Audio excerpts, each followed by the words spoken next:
Rosie's Grill, a small 9-table diner off the rain-washed highway. The clock glowed 9:35 p.m. Hey, black girl. I said no onions. A woman in a fur coat launched the plate like a frisbee of entitlement. Eggs exploded across Tamara Henderson's Waitress apron, cheap polyester soaked in humiliation. Yolks dripped like shame. I'm so sorry, ma'am. I'll fix it right away, Tamara said, swallowing pride like a bitter pill. You people can't even take a simple order. What? They don't teach reading in the ghetto? The woman sneered, each syllable a blade dipped in ignorance. Her husband, gold cufflinks glinting, a Rolex hugging his wrist, smirked like cruelty was foreplay. Honey, what do you expect? Look at her. Tamara lowered her gaze, not because she was wrong, but because survival sometimes means silence. I apologize. Your new order will be free, she whispered. Damn right. A crumpled dollar hit the floor like an insult. More than a black waitress deserves, they left laughing, sipping superiority like champagne. The dollar she picked up tasted like lead. 10-hour shift.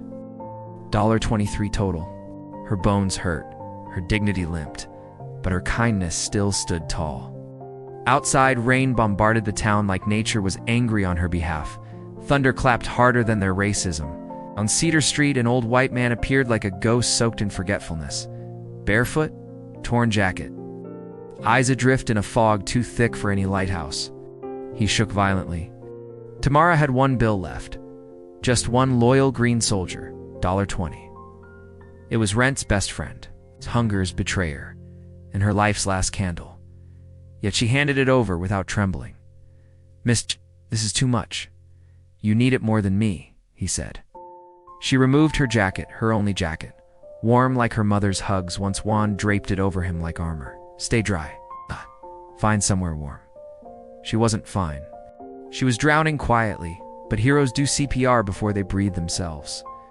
She dialed Millbrook Police Department without giving her name, because legends don't need applause, they need purpose. Meanwhile, 40 miles north, on the hilltop, the insane wealth of the Whitmore Industries family estate burned so bright even the moon felt poor. Inside the marble fortress, Garrett Whitmore, 35, CEO, suit crisp, but heart-cracked, screamed a question that money had no answer to. How long has he been missing? Security answered. 6 hours, sir. Victoria Whitmore, 42, designer dressed tight like her morals, intercepted the panic like a blockade of ice. He's a liability, she murmured. He is our father, Victoria, not a lawsuit waiting to happen, Garrett shot back. Then came the report that flipped the world. A young woman called it in. No name. Jacket tag reads Whitmore Estate Helicopter Fleet. Suddenly, the richest man alive was saved by the poorest woman unseen. Garrett realized there was still something money couldn't buy. And that thing was standing in the rain at 9:35 p.m., refusing to look away from a barefoot old man. He whispered into the storm before he left. In this world of takers, she gave without claiming, and the universe heard it. From high above, Tamara could see Rosie's Grill, her cramped apartment complex, the bus stop where she had waited 1,000 monotonous times. Her life shrunk into a moving thumbnail of memory. The world below was familiar yet impossibly small, insignificant against the vast night sky. Across from her, Garrett Whitmore sat in stoic silence, respect and curiosity etched into his sharp features. I've never been in a helicopter, Tamara admitted quietly, voice trembling slightly with awe. Neither had my grandfather, Garrett replied, not until he was 60. He glanced out the window, as if the city lights themselves held secrets. He grew up poor, dirt poor, built everything from nothing. He always said the people who have the least often give the most. Tamara said nothing, but her mind drifted to her mother, Angela. To the trembling hands of the old man in the storm, to the $20 bill that had seemed both impossible and necessary. 4 hours ago, she had been a broke black waitress, screamed at for a plate of eggs with onions. Now she soared through the night, toward a world she had never dared to imagine. Life could be absurdly cruel, and yet absurdly generous. The Whitmore estate sprawled like a dream stolen from a Hollywood film. Iron gates, cobblestone driveway, a mansion so vast it could swallow Tamara's apartment block and leave room for a small city. Servants lined the entrance with pristine precision. Security officers moved like shadows with weapons that whispered quiet threats. Crystal chandeliers hung like frozen waterfalls inside, visible even through the towering windows. Tamara stepped from the helicopter, her diner uniform clinging wetly to her frame, the only garment she owned that could be called nice in any sense. A butler approached, calm and measured. "Miss Henderson, welcome. May I take your—" He paused, scanning her soaked clothing, adjusting his composure. "May I offer you a robe while we have your clothes dried?" "I'm fine, thank you," Tamara said, masking terror behind polite deflection. She wasn't fine, but fear had been a teacher long ago. Show it, and the world steps harder on you. Garrett led her through a foyer grander than her church, past oil paintings and marble statues, past rooms furnished with objects she couldn't name, each probably worth more than a decade of her labor. Finally, they reached the living room, and there he was, Jonathan Whitmore III, wrapped in a cashmere blanket, frail and vulnerable, a man stripped of all power except the warmth of recognition when his eyes landed on her. "There she is," he said, voice weak but filled with awe. He struggled to rise, trembling like the old man in the rain. "Please, sir, don't get up." Tamara rushed forward. "Nonsense," Jonathan said, grasping her hands. "Weak, yes, but warm, grounding. Let me look at you. Let me see the face of the only honest person I've met in 30 years. Tamara's eyes stung with unshed tears. "I'm no angel, Mr. Whitmore. I just did what anyone would do." "No." Jonathan's voice cracked, heavy with emotion. "You did what no one does. 17 people walked past me. 17 saw an old man lost in the rain and kept walking. But you stopped. You looked, really looked, without dollar signs clouding your vision." A tear carved a path down his weathered cheek. "You remind me of my grandmother," Tamara whispered. "She had Alzheimer's too. Before she passed, she used to wander, get lost. I learned to look for people like her, those who need help but cannot ask for it." Jonathan squeezed her hands tighter. "Then you understand. You understand." From the doorway, Victoria Whitmore observed, arms crossed, expression cold as marble. "Father, you need rest. Miss Henderson, we appreciate your help. The family will provide appropriate compensation." Jonathan's voice hardened. "This woman saved my life. She will stay as long as she wishes. You will treat her with respect." Victoria's jaw clenched. "Of course, Father." She left her heels echoing like gunshots across the marble floor. Garrett caught Tamara's eye, offering a silent apology for his sister's cruelty.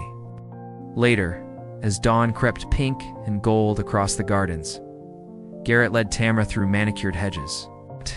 "I'm sorry about my sister," he said quietly. "She's complicated.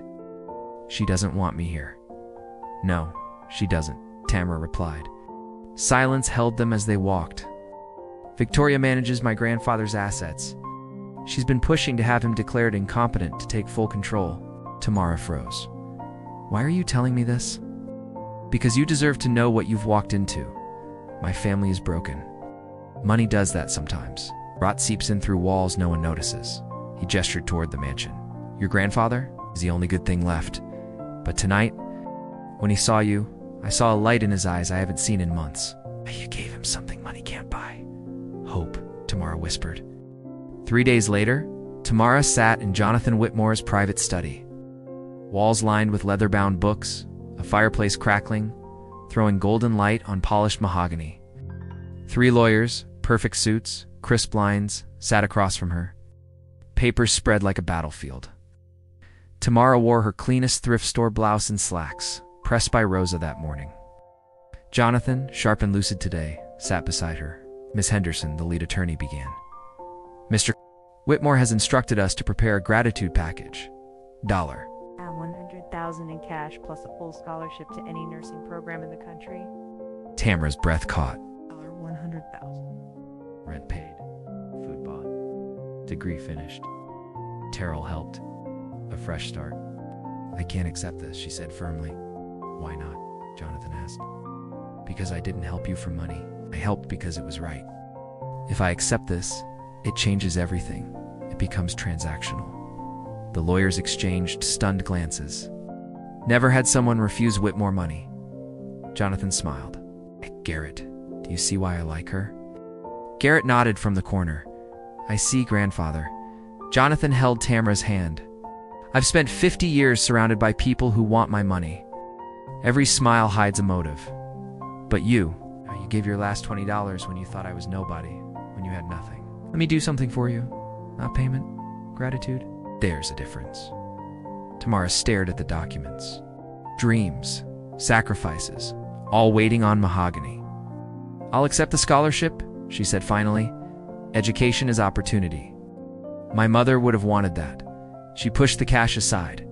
$10,000 is enough for back rent and stability. The rest should go to people who need it more than me.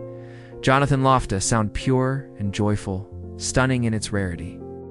You have more integrity than my entire board of directors. He gestured to the lawyers. Draw up the scholarship. Establish the Angela Henderson Memorial Fund for families who can't afford medical care.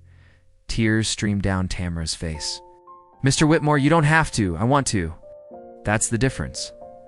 1 week later, the headline erupted everywhere. Waitress saves billionaire with last $20 hashtag. The $20 hero trended. Cameras swarmed Rosie's grill. Fans lined up to meet her. Rosa grabbed her arm mid-shift. Girl, you're famous. I'm a waitress, Tamara whispered. Same as yesterday? Yesterday, you weren't on CNN. Not nationally, not internationally. Ouch. Just a whisper in the world of ordinary, unnoticed people. But today, everything had changed. Earl, 60-year-old owner of Rosie's Grill, gruff, skeptical, hands perpetually coated in fryer grease, watched from behind the counter. Even he couldn't hide the pride flickering in his tired eyes. Henderson, stop flapping your gums and serve table 6. Yes, Earl, she replied, a small smile threatening to break free. Some things never changed. That Sunday, Pastor Willis, 65, silver-haired, moral backbone of Millbrook's black community, visited the diner. His presence filled the room like quiet authority, calm and steady. Tamara Henderson, he said, gripping both her hands, his touch strong yet comforting. You have made this town proud. You've shown the world that kindness still exists. Pastor, I just did what Mama taught me, Tamara said, eyes brimming with unshed tears. And your Mama. She's smiling in heaven right now. Pastor Willis squeezed her hands, gravitas in every gesture. But I need to warn you, fame attracts attention. Some good, some bad. Stay humble, stay careful. What do you mean? He glanced toward the window, outside. A black sedan idled across the street, tinted windows reflecting the late afternoon sun. Some people see a hero and want to help her. Others see an opportunity to exploit. City Hall, the next day. Dale Prescott adjusted his tie, perfect teeth, perfect hair, polished charisma, hiding a dangerous greed. 55 city councilman, public servant by title, predator by nature. Citizens of Millbrook, today we honor one of our own, Prescott announced, golden key gleaming in hand. Tamara Henderson. Applause erupted. Tamara stood on stage, uncomfortable in a borrowed dress that swayed in every direction, but modestly. Every step a reminder she was still herself amidst the spectacle. Miss Henderson represents the best of Millbrook, Prescott intoned. Humble, hardworking, a true American success story. Tamara shook his hand, noticing something off, smile too tight, eyes calculating, grip bordering on possessive. After the ceremony, Prescott cornered Garrett Whitmore in the hallway. Oh, mister. Whitmore, pleasure. I understand Whitmore Industries is exploring expansion in Georgia. We're considering options, Garrett said evenly. I could help. Zoning permits, tax incentives, connections, Prescott said, voice smooth like oil on a knife. Garrett studied him. An expensive watch that screamed wealth without earned merit. A glint in his eyes hungry for leverage. I'll have my people contact yours, Garrett said. Neutral. Calculated. He walked away, but the hunger in Prescott's gaze lingered. That night, Prescott's office. Victoria Whitmore sat across from the councilman. Two predators recognizing one another in a room heavy with ambition and malice. The waitress is becoming a problem, Victoria said. My father talks about her constantly. He's mentioned changing his will. Prescott leaned forward, hungry. Changing it how? Leaving her a portion of the estate, or a black waitress. Will I, his own daughter, fight for every cent? That does seem unfair, Prescott admitted. I need her discredited, removed from his life. A smile curled on his lips. I may have information that could help. Victoria's eyes narrowed. What kind? 5 years ago, a theft conviction. Allegedly, she stole medication from a pharmacy for her dying mother. Charges were reduced, but the record exists. Victoria's first smile in the entire conversation. Perfect. A thief who became a hero, now poised to threaten inheritance. Destroy her, Dale. Make sure my father never sees her again. In return, Whitmore Industries will invest generously in Millbrook's development projects. They shook hands, to vipers perfectly in sync. Neither noticed the cleaning lady in the hallway, broom in hand, listening to every word. 1 month later, Tamara Henderson felt a sense of dangerous possibility hope. Mornings, classes at Millbrook Community College, Introduction to Nursing, Anatomy 101, brain fatigue, heart soaring, afternoons, shifts at Rosie's Grill, same orders, dame, customers, different tips now. Notes slipped across plates. You inspire me. Keep going. The world needs more people like you. Evenings, textbooks, flashcards, dreams of white coats and stethoscopes. Eviction notice gone. Rent paid. Utilities current. Refrigerator stocked. Terrell called every Sunday. Sis, you're all over the internet. Professor's asking about you. Don't let it distract you. Focus on studies, she replied. Thursday teas with Mrs. Patterson became ritual. You've changed this building, the old woman said. People smile more, hold doors, check on each other. I haven't done anything, Mrs. Patterson. You reminded them kindness matters. That's everything. Garrett visited occasionally. Brief, respectful, professional. Conversations about Jonathan's good and bad days, the foundation's progress, and sometimes nothing at all. One evening, walking the community garden, Garrett asked, "Do you ever regret giving away that $20? Tamara watched the sunset paint the sky orange. Never. Not for 1 second. Even though I walked 3 miles in the rain, even then, yes, Mr. Whitmore, I've been poor my whole life, invisible. People look through you like you don't exist. That old man. For that moment, he was as invisible as me. I couldn't walk past him." Garrett was quiet. Finally, "You're remarkable. You know I'm ordinary. You just try to do right. Ordinary people don't change billionaires' lives, and ordinary lives don't attract enemies." At Rosie's Grill, Earl pulled her aside. "That Councilman Prescott, sniffing around asking about you, about your past." Tamara's stomach tightened. "What kind of questions?" "The digging kind. Watch your back, kid. Something's coming." 2 months after the rescue, at 6 a.m., a knock rattled her door. She opened it. 2 police officers, a detective in a cheap suit. All serious, all dangerous. "Tamara Henderson. We need to ask about your relationship with Jonathan Whitmore." Her blood ran cold. "Is he okay? Did something happen?" "He's fine. It's about you." The detective held up a document. "You've been accused of elder financial exploitation, specifically manipulating a mentally incapacitated individual for personal gain." "What?" Tamara's voice shook. Complaint was filed by concerned citizens, he continued. "They allege you knew Mr. Whitmore's identity before rescuing him. The encounter was staged." Tamara's hands trembled. "That's insane. I'd never seen him before that night." "Witness statements suggest otherwise," the detective said, voice hardening. "Witnesses. That's a lie," she said, desperation biting at her tongue.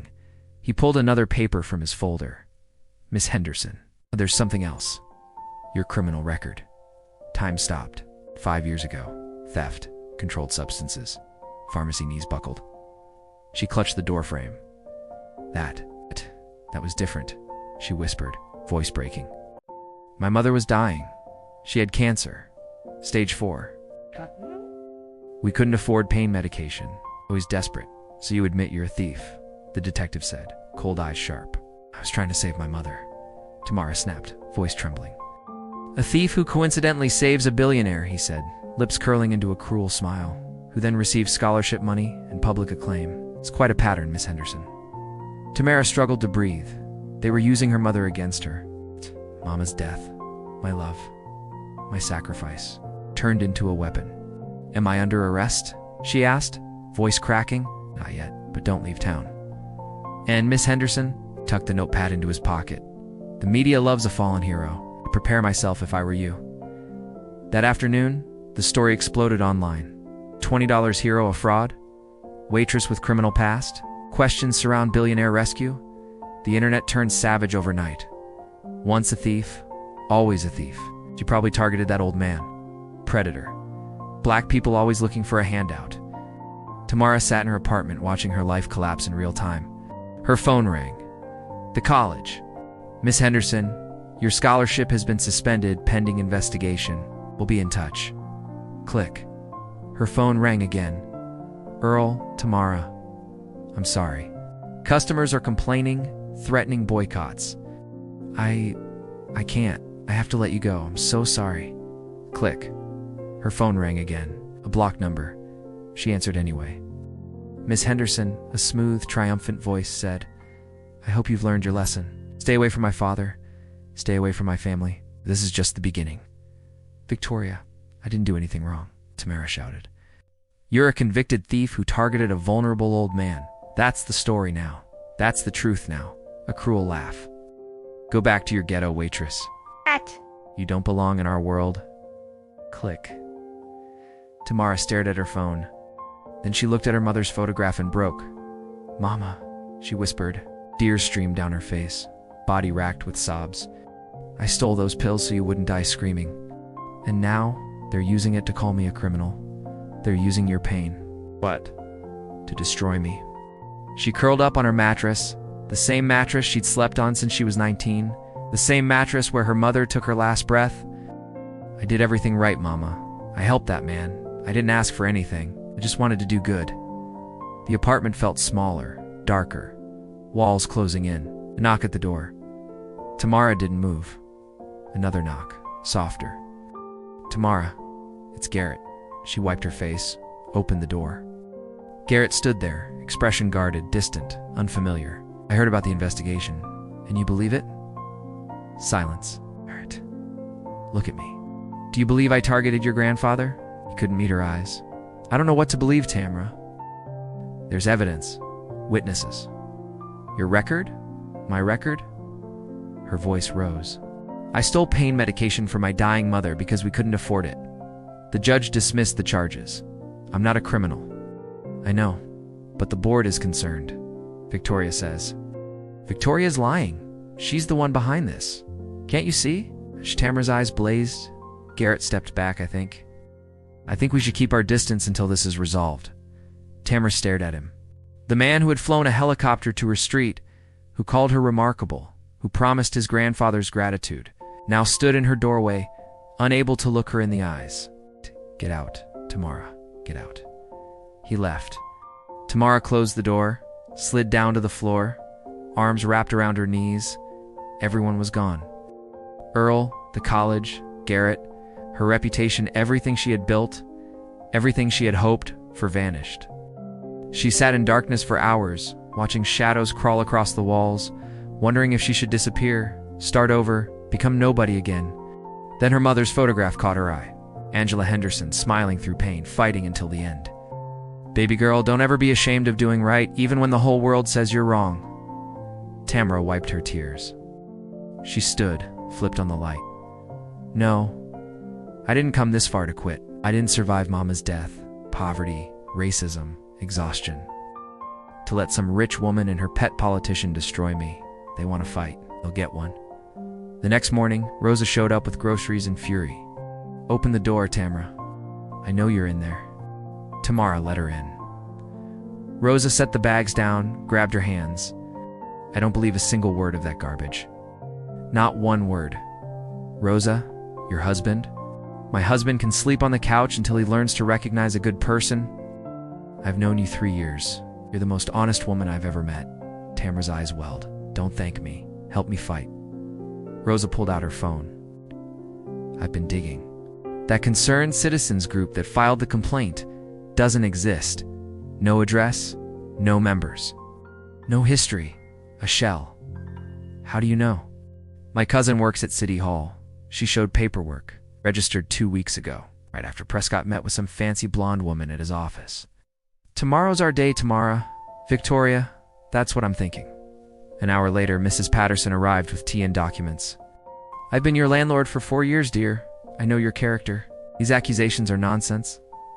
Thank you, Mrs. Patterson, Tamara said. She hesitated, Councilman Prescott. He's been pressuring me to sell this building. Threats about code violations, safety inspections. I think he wants to tear it down for a development project. Tamara's eyes widened. He's working with Victoria. They're both trying to get something. She wants me away from Jonathan. He wants business deals with Whitmore Industries. Then we have the same enemy. That afternoon, Earl called. Tamara, I'm sorry I fired you. I was scared. But I was wrong. It's okay, Earl. You have a business to protect. To hell with the business. You need help. I'm here. What can I do? Find out if anyone has evidence about the night I found Mr. Whitmore. Camera footage. Witnesses. Anything proving I didn't know who he was? I'll ask around. And tomorrow? Yes. Pastor Willis was in here yesterday. Saw you with the old man. Can testify you had no idea who he was. Tamara's heart leaped. Finally, a witness at the Whitmore estate. Garrett couldn't sleep that night. He replayed every conversation, every moment, every look in Tamara's eyes. The tears when she refused the money. That wasn't acting. That was real. He pulled up security footage from the night of the rescue. 9:35 p.m., Cedar Street. Tamara approaches Jonathan. Body language concerned, not calculated. Niels speaks gently, removes her jacket without hesitation, gives him her last money, then walks away into the rain. No cameras, no performance, pure, uncalculated kindness. I was wrong, he muttered. He called his private investigator. I need everything on Victoria's recent activities, meetings, calls, financials. Everything, sir. That's your sister. I know who she is. Do it.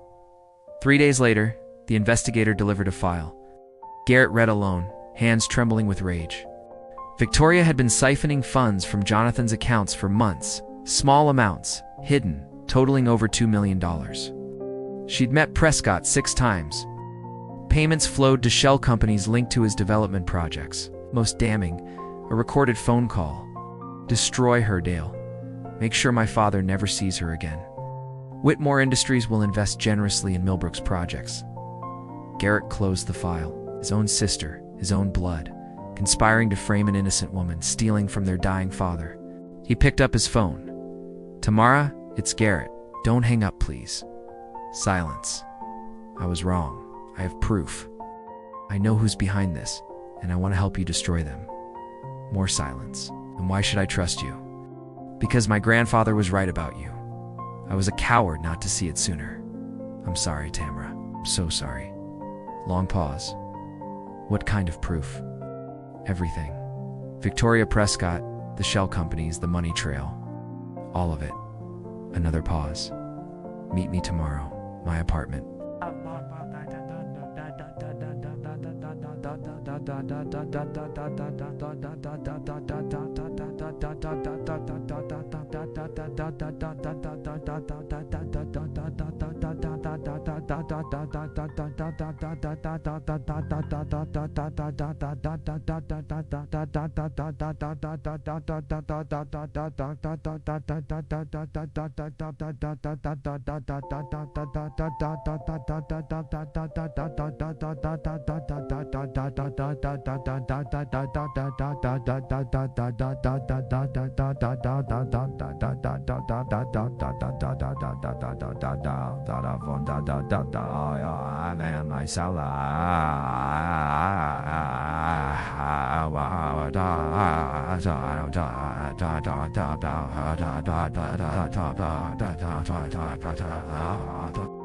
Tomorrow's apartment had never held this many people. Rosa, Mrs. Patterson, Earl, Pastor Willis, Garrett. Garrett held a USB drive. Here's what we have. Body cam footage. Shows Tamara asking my grandfather basic questions. No idea who he was. Financial records proving Victoria embezzled. Recording of Victoria and Prescott planning the entire frame-up. Pastor Willis shook his head. Lord have mercy. That woman plotted to destroy an innocent girl. What do we do with this? Rosa asked, eyes fixed on the USB in Garrett's hands. Tamara stood, shoulders squared. All eyes turned to her. We have 2 choices, she said. Give everything to the police, Mrs. Patterson suggested, voice cautious. Let the system handle it, that's safe, but slow. Tamara's jaw tightened. Victoria has lawyers. Prescott has connections. They could bury this for months. And the other choice? Earl asked, voice low, tense. We go public, Tamara said. At the city council meeting tomorrow, Prescott is planning another grandstanding opportunity, talking about protecting the elderly from predators. He means me. I turn his own stage against him. That's risky, Mrs. Patterson said. Shh. You could be sued for releasing private information? Tamara's eyes flashed. I've already lost everything. My job, my scholarship, my reputation. My mother's memory has been used as a weapon. I have nothing left to lose. Rosa squeezed her hand. You have us. Then let's end this, Tamara said, voice steady. The next evening, Millbrook City Council chambers was packed, standing room only. Reporters, camera crews, and citizens buzzed with anticipation, waiting for the downfall of the so-called $20 hero. At the front table, Dale Prescott smoothed his tie, savoring the moment. In the VIP section, Victoria Whitmore sat elegantly in black, smiling like a cat with a mouse. In the back row, Tamara Henderson stood in her mother's old church dress, flanked by Rosa Earle, Mrs. Patterson, Pastor Willis. While Garrett waited outside, poised and silent. Ladies and gentlemen, Prescott began, voice polished. Tonight we discuss a critical issue facing our community, the exploitation of vulnerable elderly citizens by predatory individuals. Murmurs rippled through the crowd. Eyes flicked to Tamara. We must be vigilant, Prescott continued. We must protect our seniors from those who would take advantage of their trust, their confusion, their wealth. Garrett's voice cut through the chamber like ice. He walked down the center aisle, calm, deliberate, laptop under his arm. Mr. Whitmore. What a pleasant surprise. Did you want to address the council? Prescott asked, faltering. I did, if I may. Garrett's eyes met Victoria's. She gave a tiny nod. Let him talk. He's probably here to apologize for supporting the Waitress. Of course, Mr. Whitmore, the floor is yours. Garrett connected the laptop to the chamber's projector. Tonight, I want to show you what real predatory behavior looks like. The screen flickered to life. Body cam footage played. Tamara kneeling beside Jonathan in the rain, voice gentle and concerned. Sir, are you okay? I can't remember where I live. Do you have family I can call? The crowd murmured. This wasn't what they expected, Garrett said.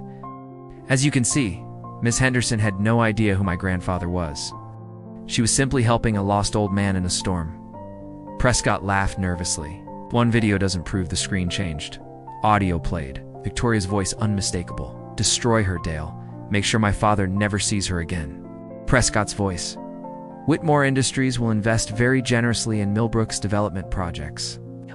The chamber erupted. Victoria shot to her feet. That's fake. That's manipulated. Prescott stumbled backward. I never was misled. Garrett's voice was ice. There's more.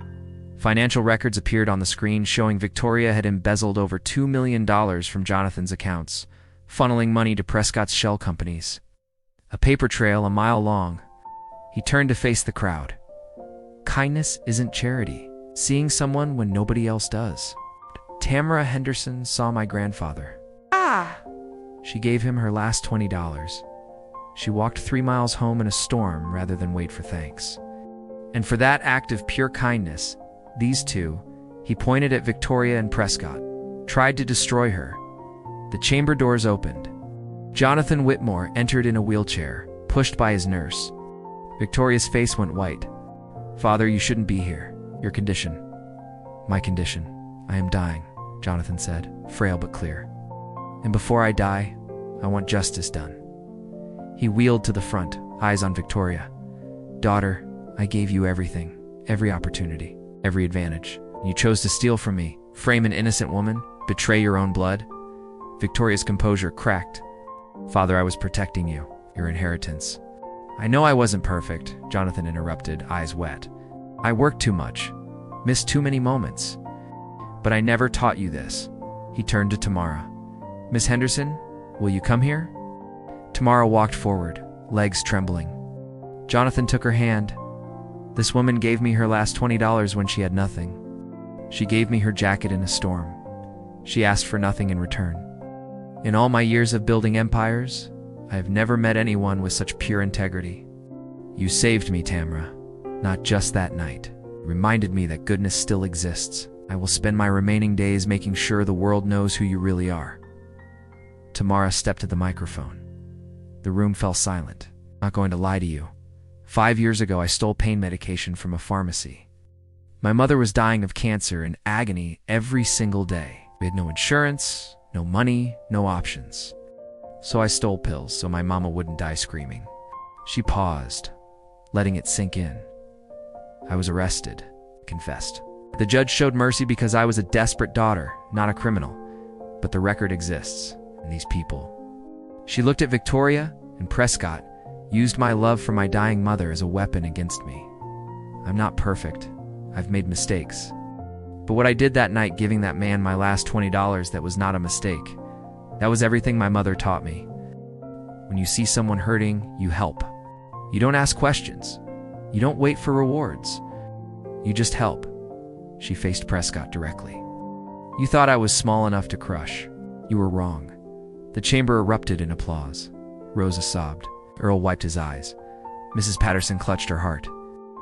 Pastor Willis whispered, "Amen." FBI agents entered through the side door. "Victoria Whitmore, Dale Prescott, you're under arrest." Victoria screamed as handcuffs clicked. Prescott tried to run but didn't make it 3 steps. Tamara watched as they were led away, then felt a hand on her shoulder. Jonathan Whitmore smiled through tears. "Your mother would be proud, child. So very proud." 1 week later, Rosie's Grill. The bell above the door hadn't stopped ringing all night. Tamara worked the floor in her familiar apron, weaving through packed tables. The smell of coffee and bacon filled the air. Rosa hip-checked her at the counter. "Girl, we made more tips tonight than the whole month before." "Don't get used to it tomorrow. We're back to normal." "Nothing about me is normal anymore," Tamara said, smiling. Earl watched from behind the grill, flipping burgers, hiding his smile. The diner was alive again, but Tamara had changed. She wasn't just the $20 hero anymore. She was the girl who stood up to empires, who faced lies, and survived. Mrs. Patterson sat at her usual booth, savoring a slice of pecan pie, calm in the knowledge that her building was safe. Prescott's development deals had collapsed with his arrest, and Millbrook breathed easier. On her way to table 6, Tamara was stopped by a customer. "Excuse me, are you the $20 hero?" Ah. Tamara smiled gently. "I'm just a waitress, ma'am." "No, you're not," the woman said firmly. She pressed a $100 bill into Tamara's hand and pulled out a small, handwritten note. "This is for my daughter to read. She's 10. I want her to grow up knowing that kindness matters." Tamara's eyes welled with tears. "Thank you, thank you." 3 weeks later, Whitmore Estate. Tamara walked through the garden alongside Jonathan Whitmore. The old man was weaker now, spending more time in his wheelchair, his days more clouded than clear. "I don't have much time left," Jonathan said softly. "Months, maybe weeks. The doctors won't say, but I know." "Don't talk like that," Tamara whispered. "It's the truth. And truth matters," he replied, stopping beside a blooming rose bush. "Tamara, I've rewritten my will. Victoria's removed. Garrett will manage the company. The Angela Henderson Foundation will receive significant funding, enough to help thousands of families afford medical care." Tamara knelt beside him. "Mr. Whitmore, Jonathan, you've already given me so much." "No, you gave first. You gave when you had nothing. It's a gift I can never repay." He squeezed her fingers gently. "Promise me something. Anything. When you become a nurse, and you will remember to see your patients, not just their symptoms, not just their charts. See them the way you saw me that night." Tears streamed down Tamara's face. "I promise." Jonathan smiled as the sunlight kissed his face. For a fleeting moment, he looked young again. "Good. That's all I needed to hear." Garrett walked her to the gate. "I know I don't deserve your forgiveness," he said quietly. "No, you don't," she replied. "But you earned my respect. Stood up when it mattered. I was almost too late. Almost doesn't count." "You showed up," she offered her hand. "Friends," he said, shaking it firmly. "Friends," she echoed, then walked toward the car waiting to take her home. She turned back. "Garrett, take care of him. Whatever time he has left, I will," he promised. 1 year later, Tamara Henderson adjusted her nursing cap and inhaled deeply. The graduation stage at Millbrook Community College was modest, but the auditorium was packed. Rosa wiped tears. Earl pretended not to cry. Mrs. Patterson beamed. Pastor Willis raised his hands in prayer. and Terrell, her younger brother, cheered louder than anyone. Tamara crossed the stage, summa cum laude, accepting her diploma in nursing. Applause washed over her like warm rain. Afterward, she discovered a card tucked among her flowers. "Your mother would be so proud. As am I." Jonathan Whitmore had passed peacefully 3 months prior, but he had kept his promise. The Angela Henderson Foundation had already helped over 2,000 families afford medical care. His legacy, her mother's name, intertwined forever. That night, Millbrook Community Hospital, room 112, her first shift, an elderly black woman lay alone, no visitors, no flowers, eyes heavy with lonely resignation. Tamara pulled up a chair, took her hand. "Hi, I'm Tamara. I'll be your nurse tonight." The woman's eyes widened. You're the one from the news. The $20 girl." Tamara smiled softly. "I'm just a nurse, ma'am, but I see you." The woman burst into tears. "It's been so long since anyone saw me." "I see you now," Tamara said gently, "and I'm not going anywhere." Tamara Henderson never became rich. She never married a billionaire's grandson. She became something better. She became someone who sees the forgotten, the invisible, the lost. Because kindness isn't charity. It's recognizing someone's humanity when the world looks away. And sometimes that is worth more than $11 billion. If this story touched your heart, think about who you might be walking past today. And if you want more stories of ordinary people doing extraordinary things, subscribe Fate Tales and hit the bell so you never miss another.